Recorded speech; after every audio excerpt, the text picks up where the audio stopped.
No vídeo de hoje, a história do movimento de renovação espiritual no Brasil. O que foi? Quando iniciou? Consequências? Como foi o seu início? Objetivos? Resistência, crescimento, encontros de renovação, convenções, princípios e diretrizes, organização para-eclesiástica, obra missionária e um reencontro meio século depois. Seja bem-vindo ao Diário Pentecostal Historiando, análise histórica e crítica sobre o movimento pentecostal brasileiro. Se inscreva no canal e siga nossas redes sociais. O povo que não conhece a sua história está condenado a repeti-la. Renovação espiritual no Brasil foi a repetição do fenômeno avivamento, sobretudo pela ação da missionária Rosalie Appleby, que incansavelmente pregava, escrevia e orava ardentemente pelo derramamento do Espírito nas igrejas evangélicas do Brasil. Diversos avivalistas visitavam o Brasil, passando por várias igrejas. O movimento surgiu no final dos anos 50 e início dos anos 60 e rompeu no Brasil, entre as igrejas batistas, um movimento chamado de renovação espiritual. O movimento que na época trouxe dúvidas e inquietações de todas as partes, trouxe também cisão.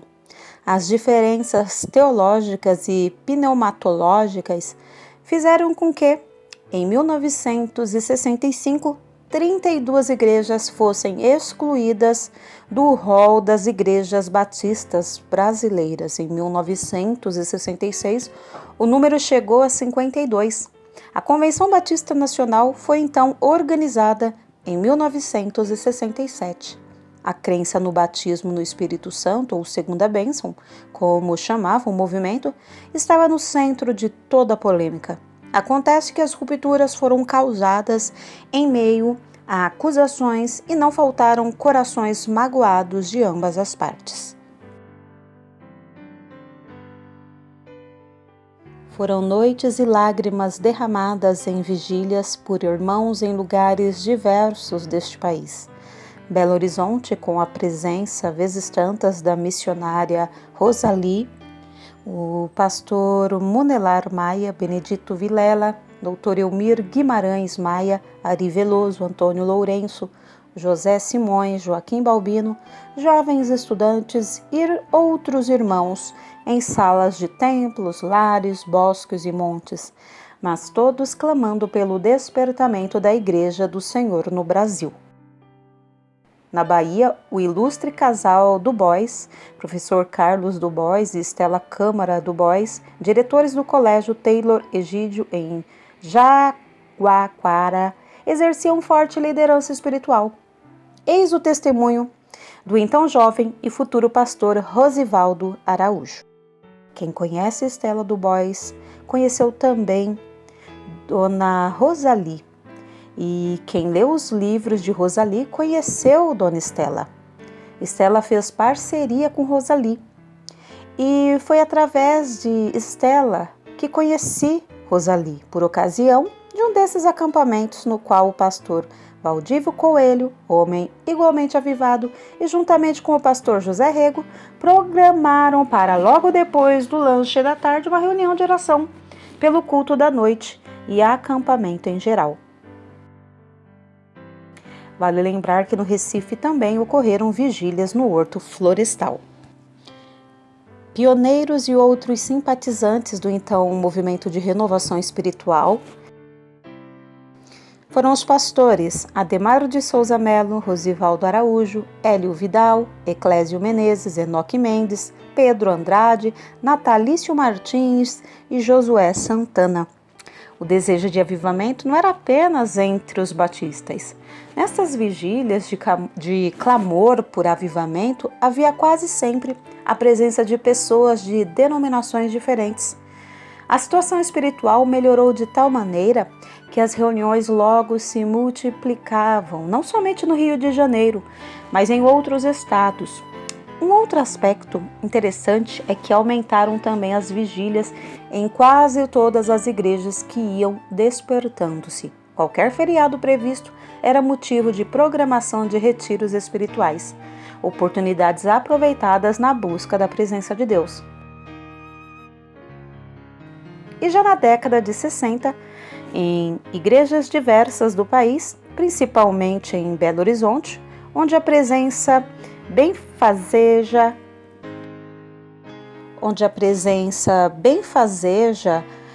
da missionária Rosalie contagiava os que com ela conviviam, acendendo-lhes nos corações o fogo do avivamento. E talvez por isso mesmo a arrancada de renovação espiritual se deu na capital mineira.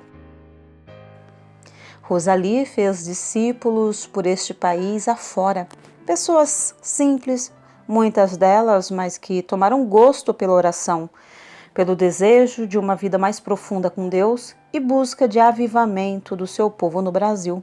Muitos pastores e líderes nas suas igrejas foram despertados ao ouvi-la, ao ler seus livros e folhetos de poder, e passaram a buscar a face do Senhor. José Rego do Nascimento servia na Igreja Batista em Vitória da Conquista, Bahia, empunhando a bandeira de uma renovação espiritual do seu povo. O pastor Enéas Tognini foi batizado com o Espírito Santo. Diante disso, foi tirado do pastorado da Igreja Batista de Perdizes e da direção do Colégio Batista da capital paulistana. Passou a dedicar-se poderosamente na obra de renovação espiritual. Sua voz percorreu os 4 cantos do país, dando continuidade à pregação da mensagem de renovação.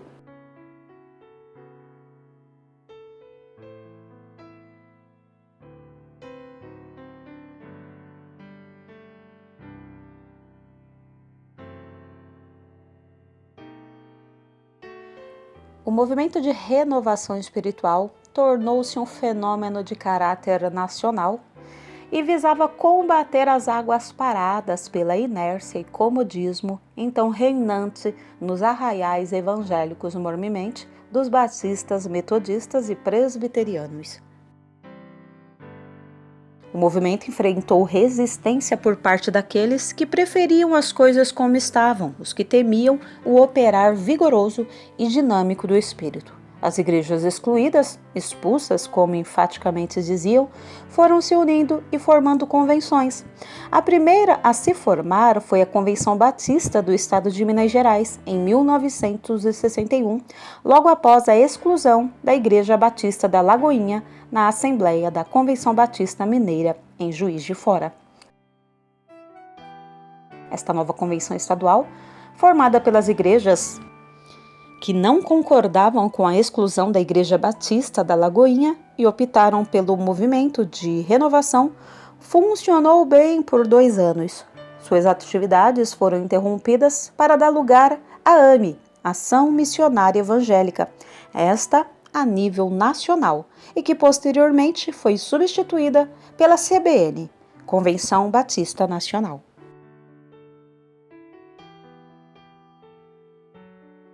Dois fatores de crescimento eram facilmente notados. Um não era o desejado, o normal, mas ditado pelas circunstâncias em decorrência da intolerância dos que combatiam a renovação. O outro, sim, o natural e desejado crescimento do povo de Deus. Irmãos de igrejas diversas espalhadas pelo país que iam aceitando a mensagem bíblica da renovação espiritual, quanto ao operar do Espírito na vida dos que almejavam testemunhar a fé cristã com poder e graça, não mais encontrando ambiente em suas igrejas, procuravam as igrejas de renovação ou tomavam direções outras no meio evangélico. Muitos irmãos e até igrejas inteiras foram convidados a se retirar e às vezes excluídos automaticamente, por confessarem-se favoráveis ao modo de aceitar a doutrina do Espírito Santo, conforme os batistas de renovação. Tais irmãos e igrejas, então, procuravam abrigo em igrejas renovadas. O segundo e real fator de crescimento era resultante do calor evangelístico. O povo orava, buscava a face do Senhor e as igrejas cresciam.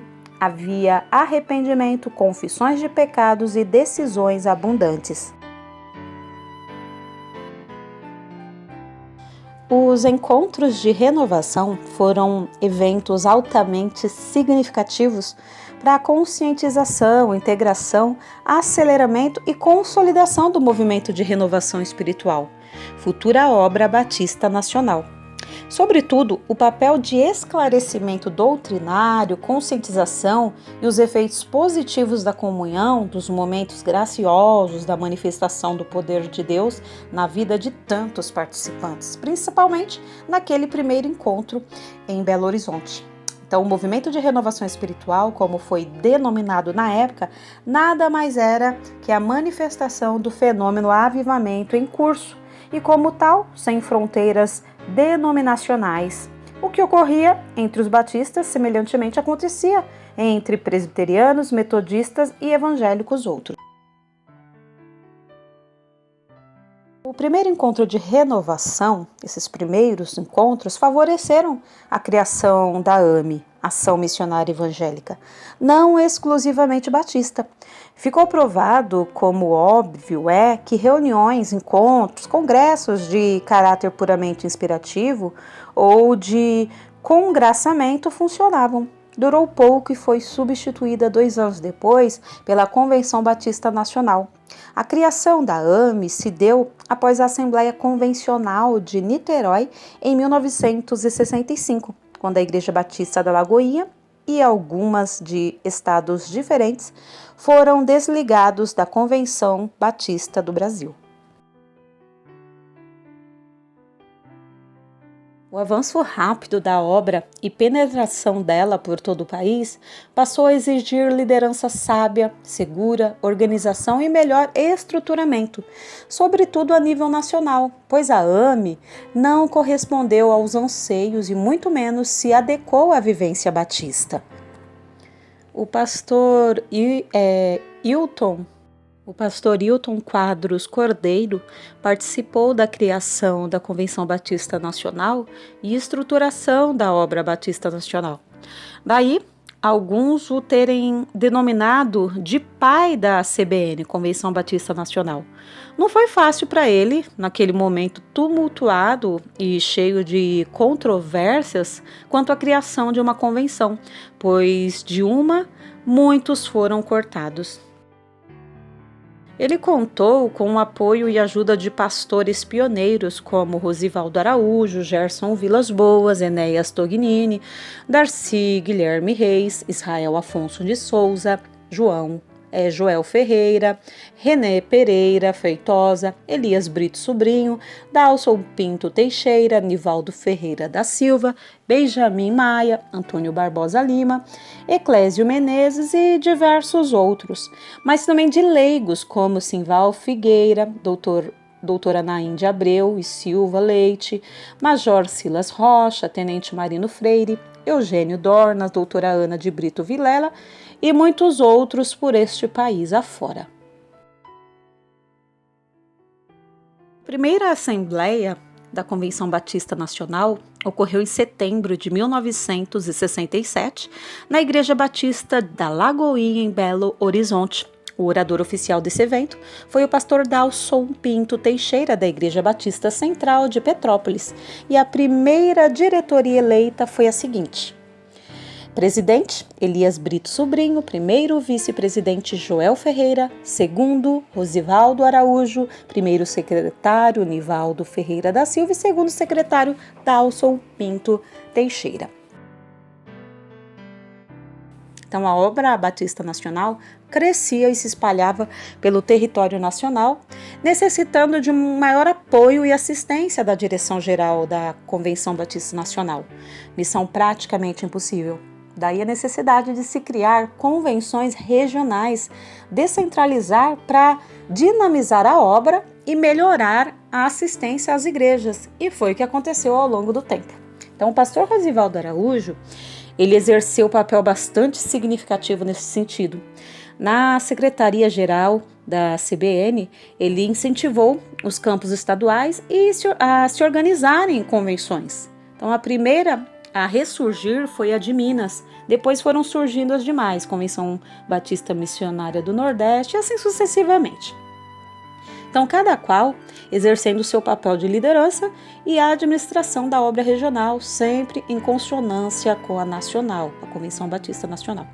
Hoje, as convenções batistas nacionais e estaduais estão presentes em praticamente todos os estados da federação e algumas descentralizadas em subsecretarias regionais, a fim de oferecerem maior e melhor assistência às igrejas das respectivas regiões de cada estado.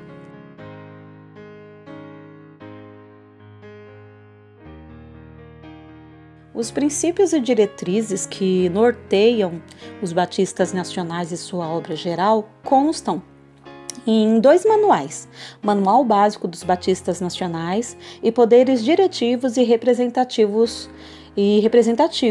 Esses manuais que devem estar em todas as bibliotecas das igrejas batistas nacionais. Constam os princípios batistas, elementos fundamentais de fé, eclesiologia, pragmática, culto, usos e costumes, sistema de ensino teológico, formação de ministros do evangelho e missionários, bem como as organizações eclesiásticas dos mesmos. Já nos primeiros anos de caminhada, via-se a Convenção Batista Nacional em dificuldade em face de pessoas várias desejando partir para os campos. A jovem convenção ainda não tinha condições, mormente financeiras, de assumir tantos compromissos. Então, limitou-se por alguns anos a reconhecer e apoiar, com alguma ajuda financeira, missionários que espontaneamente partiam para lugares diversos do país. Alguns com recursos próprios, não dependendo da convenção. Hoje são igrejas que se tornaram mães de outras, já possuindo netas e bisnetas, e as centenas estão espalhadas por este Brasil afora e algumas por partes outras do mundo.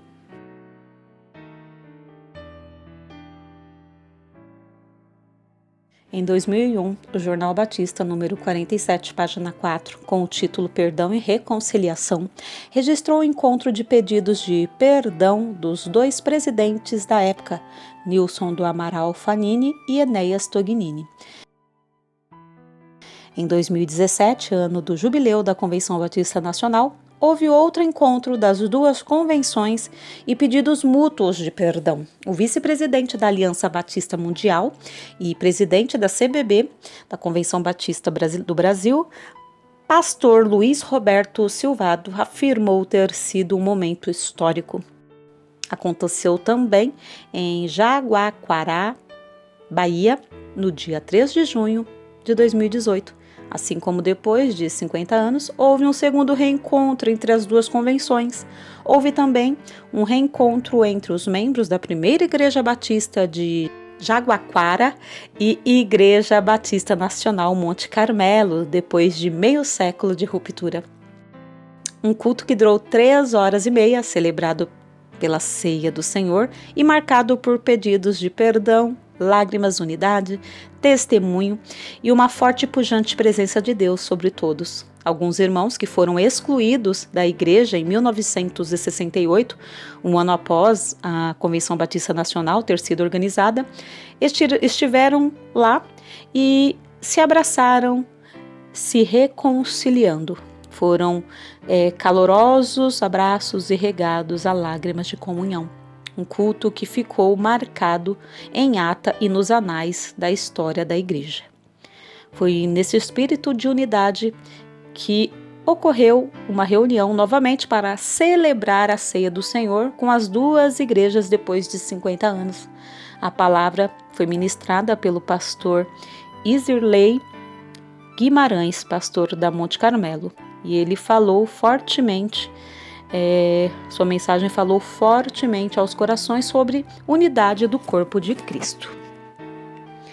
Segundo os integrantes, eles ainda têm diferenças teológicas, no entanto, mesmo tendo esta consciência, eles se valem das memoráveis palavras de John Wesley: o amor que nos une é mais ardente que as barreiras que nos separam.